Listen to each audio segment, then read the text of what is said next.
გავაკეთოთ 21 ამოცანა, რომელშიც გთხოვენ, რომ გამოვთვალოთ A ვექტორს გამოკლებული 2B ვექტორი სიგრძე, თუ A ვექტორი არის -1, 2 და B ვექტორი არის 1 - 2. პირველ რიგში ამოვიწეროთ ეს მნიშვნელობები, ჩვენ გვაინტერესებს აი ამ ვექტორის სიგრძე. ჯერ ამოვიწეროთ მისი მნიშვნელობები. A უდრის -1, 2, ეს არის A ვექტორი და B ვექტორი უდრის, როგორც მახსოვს, 1 - 2. პირველ რიგში, სანამ ამის უშუალოდ სიგრძეს ვიპოვით, აუცილებელია, რომ აი თვითონ ეს ვიპოვოთ და ეხლა როგორ ვიპოვოთ ეს, ამოვიწეროთ 2B ვექტორი უდრის რას? როგორ უნდა ვიპოვოთ თვითონ ეს? აუცილებელია, რომ A ვექტორის x კოორდინატს დავუმატოთ B ვექტორის x კოორდინატი. ოღონდ, რა თქმა უნდა, 2-ზე გამრავლებული იქნება, იმიტომ რომ თვითონ B ვექტორი არის გამრავლებული 2-ზე. ანალოგიურად y კოორდინატიც უნდა შევკრიბოთ B ვექტორის y კოორდინატთან. ოღონდ, რა თქმა უნდა, ისევ 2-ზე გამრავლებული, როცა არის მაშინ. მოკლედ დავიწყოთ, ეს რა იქნება?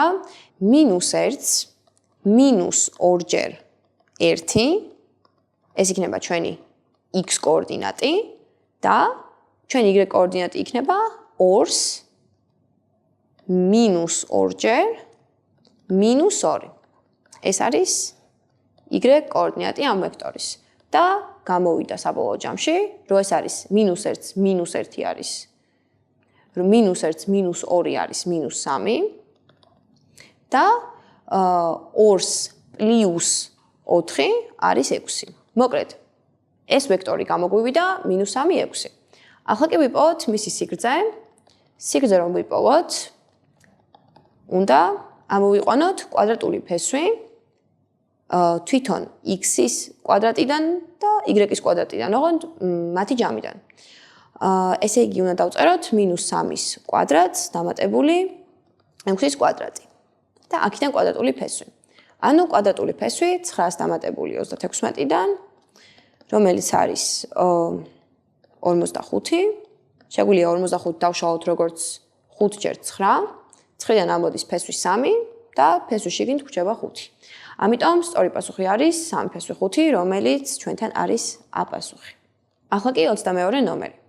მეტროს მატარებელი შედგება 4 ვაგონისგან. 3 ტურისტი ერთმანეთისაგან დამოუკიდებლად შემთხვევით ირჩევს ვაგონს. რას უდრის ალბათობა იმისა, რომ ამ 3 ტურისტიდან ზუსტად 2 აღმოჩნდება ერთსა და იმავე ვაგონში.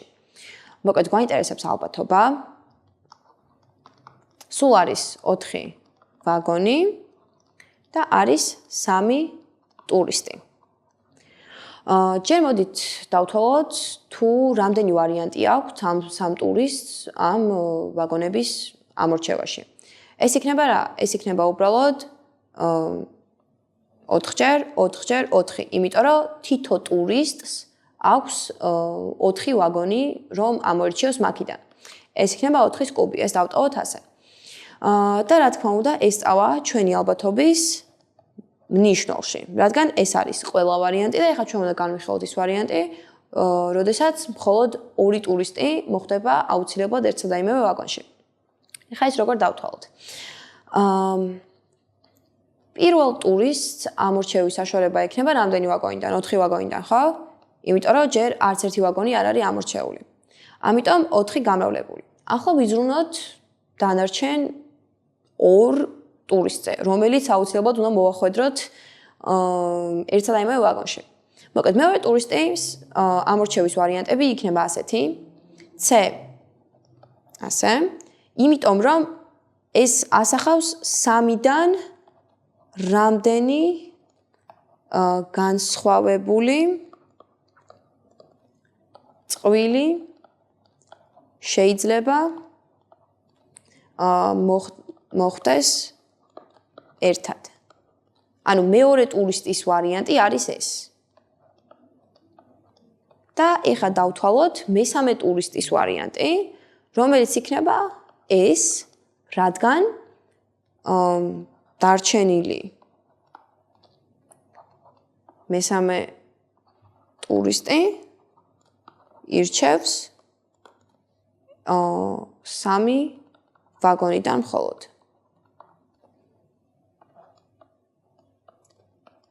ეს ორი აღმოჩნდება, რომ გამოთვლით თქვენ, რომ ეს ორი აუცილებლად ერთმანეთის ტოლია და თვითონ ტოლია 3-ის, ამიტომ ჩვენი ალბათობა გამოვა 4-ჯერ 3-ჯერ 3 შეფარდებული 4-ის კუბთან. 4 შეგვიძლია შევკვეცოთ 4-ის კუბთან, ანუ აქ დავრჩება 4-ის კვადრატი და იქნება 9/16, რომელიც ჩვენ ტესტში არის B პასუხად. ახლა გავაკეთოთ 23. ამ ფუნქციის განსაზღვრის არე უნდა ვიპოვოთ. ამოვიწეროთ თვითონ ეს ფუნქცია. ესეთია ფუნქცია f(x) უდრის p(-ი x-3-დან შეფარდებული x-p(11)-დან დამატებული p(-ი 9-x). უნდა ვიპოვოთ ამის განსაზღვრის არე და განსაზღვრის არის საპოვნელად აუცილებელია გავითვალისწინოთ შემდეგი 3 რამ. გავხსნათ სისტემის ფრჩხილი და დავწეროთ რა, რომ პირველ რიგში p(-ი შიგნით რაც არის, ის აუცილებელია, რომ იყოს მეტიან ტოლი 0-ზე, რადგან თუ უარყოფითია p(-ი მისგან ვერ ამოვა უბრალოდ. რადგან თუ p(-ი შიგნით რაც წერია, ეგ არის ნაკლები 0-ზე, p(-ი მისგან ვერ ამოვა. ამიტომ გვაქვს x-3 მეტიან ტოლი 0-ზე და 9-x-იც აუცილებლად უნდა იყოს მეტიან ტოლი 0-ზე. ეს ორი პირობა. და ეხლა მესამე პირობა, რომ ნიშნულში არც არ შეიძლება გვეწეროს 0, იმიტომ რომ 0-ზე გაყოფა არ შეიძლება. ესე იგი, დავასკვენთ, რომ x-p(11) არ შეიძლება იყოს 0-ის ტოლი. ეხლა უნდა ამოვხსნათ ეს სისტემა და ძალიან მარტივად იხსნება სხვათა შორის, გამოდის x-ი მეტიან ტოლი 3-ზე, x-ი ნაკლებიან ტოლი 9-ზე და x-ი არ უდრის უბრალოდ p(11)-ს. და ისო ჩავწეროთ ინტერვალის სახით რა გამოვა. x-ი ეკუთვნის კვადრატული ფრჩხილი, რადგან კაცრი ტოლობა არ გვაქვს, 3-დან p(11)-მდე, რადგან p(11) არის 3-სა და 9 შორის. აქ კაცრი ფრჩხილი, იმიტომ რომ არ უდრის p(11)-ს, ეს გაერთიანებული p(11)-დან 9-მდე. ეს არის ჩვენი პასუხი და ტესტში ეს არის A. გავაკეთოთ შემდეგი ამოცანა. შემდეგი ამოცანა არის ასეთი, რომ OXY საკოორდინატო სიბრტყეზე მოცემულია y უდრის x კვადრატს გამოკლებული 2x გამოკლებული 1 ფუნქციის გრაფიკზე მდებარე a და b წერტილები. a-ს კოორდინატებია 2 და a და b-ს კოორდინატებია -1 და b. ეს წერტილები, სადაც a და b არის თვითონ ნამდვილი რიცხვები და იპოვეთ მანძილი ამ წერტილებს შორისო. არაა საჭირო საკოორდინატოს დახაზვა, უბრალოდ ამოვიწეროთ თვითონ y რას უდრიდა და y უდრიდა x კვადრატს გამოკლებული 2x გამოკლებული 1. ამოვიწეროთ a და b. a-ს კოორდინატები იყო 2 და a, b-ს კოორდინატები იყო -1 და b. და უბრალოდ საჭიროა, რომ ლოგიკურია, რომ ყოველ x თითოეულ x შეესაბამება თავისი y და ჩავსვათ ეს x-ები, რომელიც ჩვენ მოცემული გვაქვს, ანუ ამ შემთხვევაში ჩვენი x-ები არის 2 და -1, რომლებიც მოგცემენ იმ მნიშვნელობებს, რომელიც საბოლოოდ გახდება a და b. მოკლედ ჩავსვათ ესენი. რას უდრის ახლა? a უდრის 2 რო ჩავსვა აი აქ. თლიანში. 4-ს გამოკლებული 4, გამოკლებული 1. a უდრის -1-ს. ესე იგი რა მივიღეთ, რომ ეს ამ წერტილის კოორდინატებია 2 და -1. და ახლა ჩავსვათ ანალოგიური ოღონდ b-სთვის. b უდრის რას? 1-ს -2 ანუ +2 -1. ანუ b უდრის 2-ს და ეს შეგვიძლია გადავწეროთ როგორც b -1 2. ახლა კი შეგვიძლია ამ ორ წერტილს შორის მანძილის დათვლა, ანუ უბრალოდ უნდა ვიპოვოთ ამ ორი წერტილისგან მიღებული მონაკვეთის სიგრძე, რაც იქნება კვადრატული ფესვი მათი კოორდინატების სხვაობების კვადრატების ჯამისგან. ესე იგი, -1 -2 კვადრატში დამატებული 2-ს -1, ანუ +1 კვადრატში. და აქედან დიდი კვადრატული ფესვი. ანუ ფესვი 3-ის კვადრატიდან დამატებული 3-ის კვადრატიდან. იმიტომ რომ -3-ის კვადრატიც და 3-ის კვადრატი ერთ და იგივეა. ორივე არის 9, ანუ არის 2-ჯერ 9 და გამოვიდა 3 ფესვი 2. რომელიც არის პასუხი D. გავაკეთოთ შემდეგი. შემდეგი არის ნომერი 25, რისი ტოლია ალფა, თუ კოსინუს ალფა უდრის -0.7 და ალფა არის პ-სა და 3π ნახევარს შორის. მოკლედ ამოვიწეროთ პირველ რიგში, ჩვენ გვაინტერესებს ალფა. თუ ვიცით, რომ კოსინუს ალფა უდრის -0.7 და რა ქვია, ალფა არის პ-სა და 3π ნახევარს შორის. ნუ π 180 გრადუსია. 3π მეორედი არის 270 გრადუსი. ესე იგი მივიღეთ რა, რომ ალფა არის მესამე მეოთხედში. ეს დავიმახსოვროთ. მესამე მეოთხედში კოსინუსი უარყოფითია, რაც ლოგიკურად აისახა აქ, მაგრამ ნუ მივხვდებით რატო ვახსენე ეს. ნუ ჯერ აუცილებელია გავხსენოთ ტრიგონომეტრიული განტოლებები და რა, როდესაც მაგალითად კოსინუს x-ი უდრის -100, ჩვენი x-ის მნიშვნელობა იქნება რა? ეს იქნება +- π- არკ კოსინუს a დამატებული 2πk. ნუ რადგან ჩვენი რა ქვია, ალფა არის მინუსით, ეს ვიცით რომ აუცილებლად მინუსით იქნება. და ვიცით რომ მესამე მეოთხედში არის, შეგვიძლია პირდაპირ დავწეროთ π + არკ კოსინუს 0.7 და ეს იქნება ჩვენი პასუხი, რომელიც აუცილებლად დაემთხვევა რომელს 100. ეს მოცემული რაც ახლა დავწერეთ, გრადუსულ ზომებში აუცილებლად დაემთხვევა მესამე მეოთხედს. ანუ მაგალითად, თუ ამ ვარიანტით ვერ ხსნით და გინდათ სხვანაირად რომ მიაგნოთ პასუხს, შეგიძლიათ უბრალოდ შეხედოთ ამ შუალედებს, მაგალითად აქ წერია არკ კოსინუს -0.7, რომელიც ლოგიკურია, რომ არ იქნება მესამე მეოთხედში. ესეც მაგალითად მეოთხე მეოთხედში იქნება და ეს უბრალოდ -0.7-ზე არ შეიძლება ამისას დაწერა და უბრალოდ უნდა დაიწეროს 0.7-ზე. და ამიტომ პასუხი არის სწორი. 26 ამოცანა. გვაქვს კუბი და უნდა ვიპოვოთ AC დიაგონალსა და ABCD ფუძის სიტყვეს შორის კუთხის კოსინუსი. მოკლედ ჯერ დავხაზოთ კუბი. დავაწეროთ ამ კუბს ასოები A, B, C, D და A1, B1, C1, D1. და უნდა ვიპოვოთ კუთხე AC1 დიაგონალს. მოითეს რომ უფრო გამოჩნდეს, ამას ფერ შევუცვლი.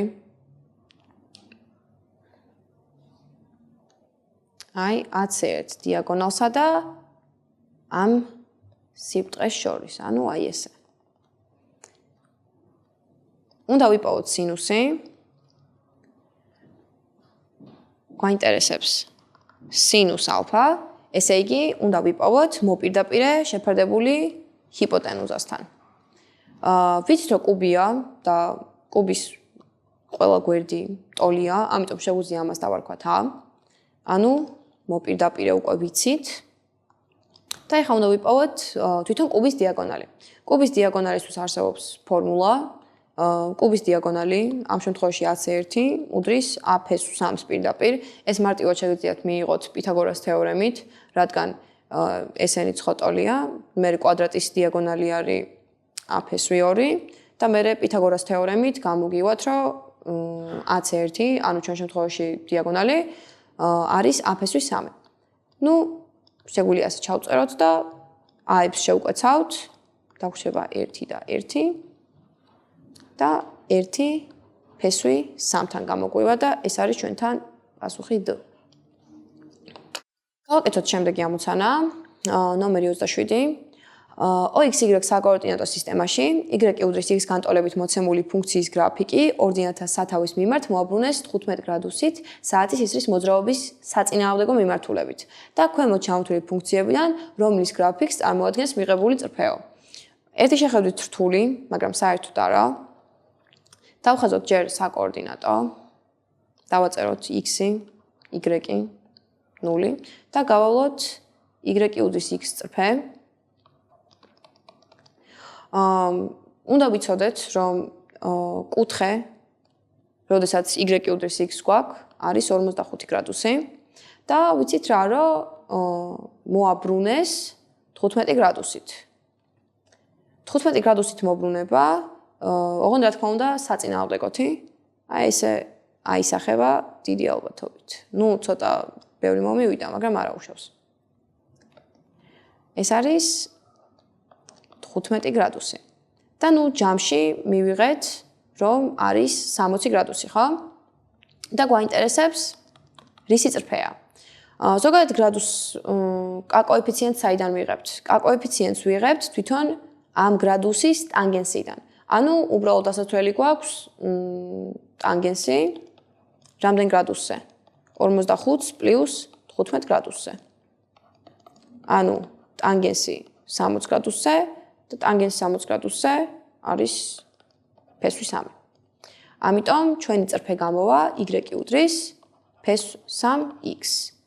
და ჩვენთან ეს იქნება ანუ fx-ი წერია, fx-ი იგივე y-ია.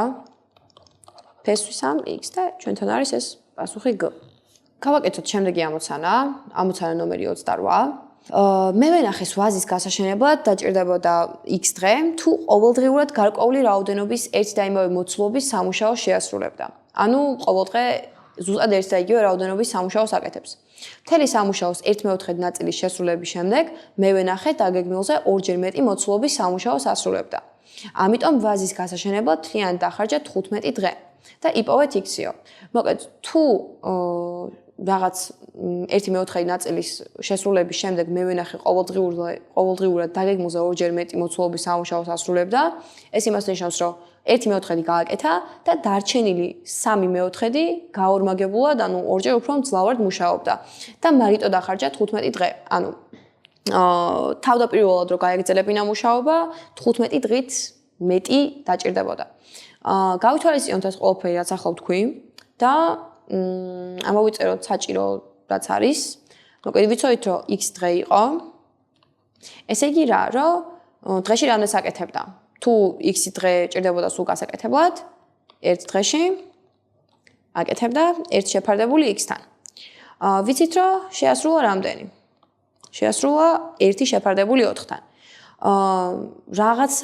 რაღაცნაირად მუშაობდა ამ მომენტში. და აი ამ მომენტში დაჭირდა 1/4. ანუ y-ით მე გამოვსახე რამდენი დღე იმუშავა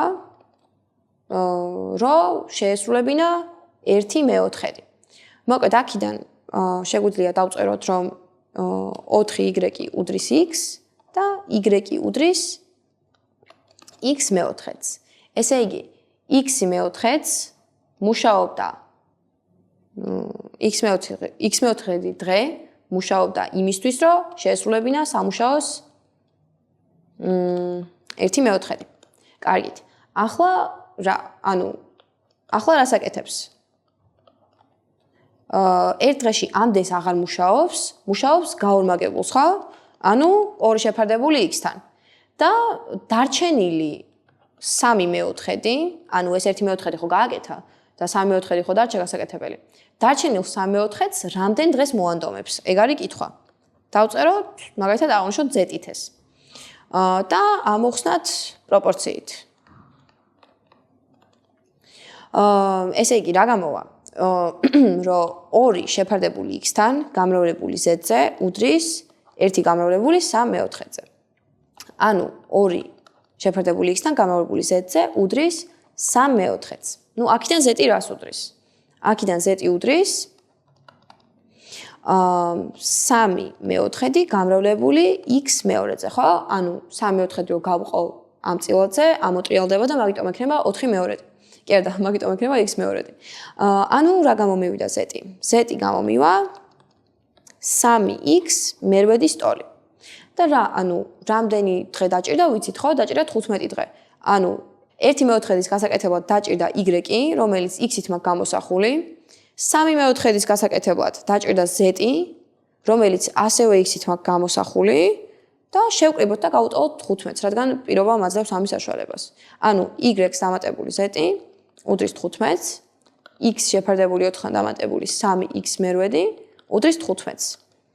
და ამ განტოლებას რომ ამოვხსნით, გამოგვივა x-ი 24-ის ტოლი. ესე იგი, სწორი პასუხი არის g. გავაკეთოთ შემდეგი ნომერი 29.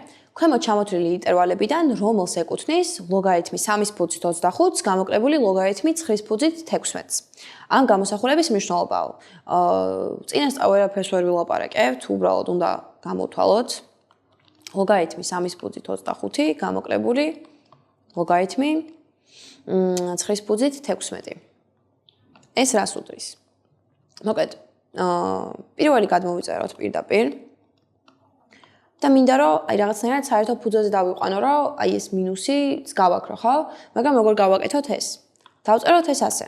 ლოგარითმი 3-ის კვადრატი, ანუ 9 ხო 3-ის კვადრატია, შემიძლია ეგრეთ ჩავწერო. და 16-ის მაგივრად დავწეროთ 4-ის კვადრატი. რადგან შეგვიძლია უკვე აი ამ კვადრატების გარეთ გამოტანა. ეს რას უდრის ახლა? ლოგარითმი 3-ის ფუძით 25 გამოკლებული. ამის ორიანი, 3-იანის ხარისხი ორიანი, გამოვა გარეთ ასე. 4-იანის ხარისხი ორიანი, გამოვა გარეთ ასე. და დაგვრჩება რა? ლოგარითმი 3-ის ფუძით 4. ესენი ერთმანეთთან შეიკვეცება, აქ დამრჩება 1, აქაც 1 დამრჩება. ანუ რა უნდა დავწერო ახლა, ხო? ლოგარითმი 3-ის ფუძით 25 გამოკლებული ლოგარითმი 3-ის ფუძით 4, ხო? ვიცით რომ ლოგარითმებს შორის სხვაობა შეგვიძლია ჩავწეროთ გაყოფის სახით, აი ასე. ლოგარითმი 3-ის ფუძით 25 მეოთხედი. და ნუ მოდით დავითვალოთ 25 მეოთხედი რამდენია? ლოგარითმი 3-ის ფუძით დაახლოებით 6.25. დაახლოებით კი არა, ეგ არის. ესე იგი, და რა გამოვა ამის პასუხი? რას და რას შორის იქნება? შეგვიძლია ჩვენ დავასკვნათ. 6.5 3-ზე მეტია და ესე იგი 1-დან 9-მდე არის, ამიტომ 2-მდე იქნება, იმიტომ რომ 3-ის მეორე ხარისხი არის 9 და ზუსტად 3-სა და 9 შორის არის. ამიტომ ჩვენი პასუხი იქნება ეს, რომელიც დაემთხვევა პასუხ B-ს ზუსტად. გავაკეთოთ შემდეგი ნომერი. P წერტილი ABC მართკუთხედის AB გვერდზე, ხოლო Q წერტილი CD გვერდზე მდებარეობს. ABC მართკუთხედის ფართობის რა ნაწილს შეადგენს PBCQ ოთხკუთხედის ფართობი, თუ AP შეფარდებული PB-სთან არის 1/2 ტოლი, ხოლო CQ შეფარდებული QD-სთან არის 1/3 ტოლი. პირველ რიგში ამ მომცანის გასაკეთებლად უნდა ამოვხაზოთ ის. დავიწყოთ მართკუთხედის დახაზვით. და დავაწეროთ მას ასოები წვეროებზე A, B, C, D. მოკლედ ვიცით რომ ისე აღებული P წერტილი, რომ AB გვერდი გაიყოს შემდეგ ნაწილებად A P შეფარდებული B P-სთან, უნდა უდდეს 1/2-თან და C Q შეფარდებული Q D-სთან, ანუ Q წერტილი ისე აღებული CD გვერდზე, რომ C Q შეფარდებული Q D-სთან უნდეს 1/3-თან. მოკლედ შეგვიძლია ესენი აღვიქვათ როგორც ნაწილები, ან მაგალითად AP იყოს x-ი და ის იყოს 2x-ი, CQ იყოს x-ი და ის იყოს 3x-ი, მაგრამ ერთადერთი პრობლემა რაც აქ გვექნება არის ის, რომ ეს იქნება 3x-ი და ეს იქნება 4x-ი. და რადგან AB და CD ტოლი გვერდებია, ნუ მართკუთხედია და აუცილებლად ტოლი უნდა იყოს, ხო? და 3x-ი არ უდრის 4x. ამიტომ რა უნდა გავაკეთოთ? უნდა ავირჩიოთ x-ების ეთი კოეფიციენტებით, რომ შეფარდება მაინც ანალოგიური იყოს, თუმცა ჯამი ტოლი გამოვიდეს. ანუ ეხლა რამაში რას გულისხმობ? მაგალითად, რო ავიღო 4x-ი და 8x-ი. 4x-ი რო გავყო 8x-ზე, ისევ 1/2-ია, ხო?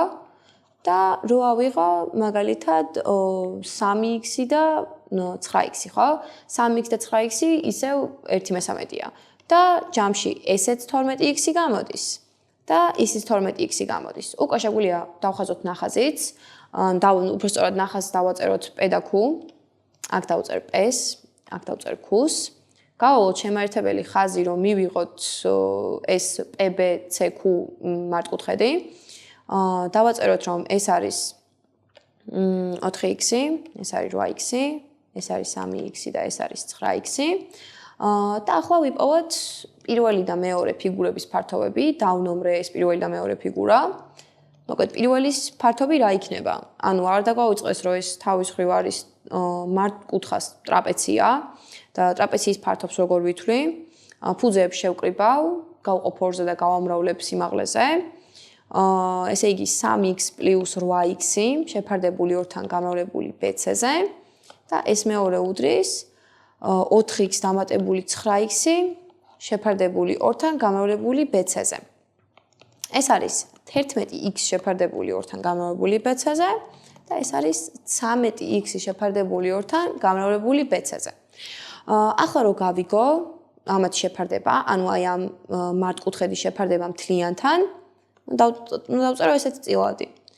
დამატებული ეს 2, იმიტომ რომ ეს ერთს რო დავუმატო ეს 2 მთლიანი მართკუთხედის ფართობი გამოდის და რა იქნება ეს რო დავწეროთ? ეს იქნება 11x შეფარდებული ორთან გამრავლებული BC-ზე, შეფარდებული ამათი ჯამი რა იქნება? 11-ს რომ მივუმატოთ 13 არის 24. 24 შეფარდებული ორთან x-ი გამრავლებული BC-ზე. BC-ები შევკვეცე, x-ები შევკვეცე. ორებით შევკვეცე და დამრჩა 11/24, რომელიც ჩვენთან ემთხვევა პასუხ B-ს. ესე იგი აქ არის პასუხი სწორი B.